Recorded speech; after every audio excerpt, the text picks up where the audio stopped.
ఫ్రెష్‌గా ఉన్న బచ్చల కూరతో పాటు నేను కొంచెం గోంగూర ఏస్తున్నాను. మీ దగ్గర ఉంటే గోంగూర ఏసుకోండి. లేపోతే లేదు. కొంచెం ఆయిల్‌లో మెంతులు, ధనియాలు సన్నసగ మీద చక్కగా ఏయించుకోండి మాడిపోకుండా. అలాగే పచ్చిమిరపకాయలు, ఎండుమిరపకాయలు 2 ఏసుకోవాలి దీనికి. అవి మీ కారాన్ని బట్టి ఏసి తీసి పక్కన పెట్టుకోండి ఏయించేసేసి.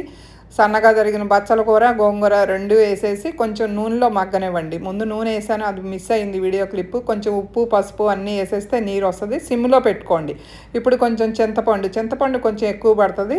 అదే గోంగూర తక్కువేస్తే గనక మీరు చింతపండు ఎక్కువేసుకోండి. ఇవన్నీ రోట్లో దంచుతున్నాను. మీరు రోట్లో దంచుకోవటం ఇది ఇబ్బందయితే గనక చక్కగా మిక్సీలో ఏసుకోండి. మిక్సీలో ఏస్తే మాత్రం ఆను, ఆఫ్ చేసుకొని ఏసుకోండి పల్స్‌లో పెట్టి. మెత్తగా అయితే ఈ పచ్చడి బాగోదు. మళ్ళొకసారి ఉప్పు ఏస్తున్నాను. మళ్ళీ ఈ కారం అంతా ఏసేసి సన్నగా తరిగిన ఉల్లిపాయలేసుకుంటే కరకరలాడుతా బావుంటాయి. అన్ని పచ్చడిలాగానే పోపు అలా ఏసేసి చేయండి. చాలా టేస్టీగా ఉంటది. చాలా హెల్త్‌కి కూడా మంచిది.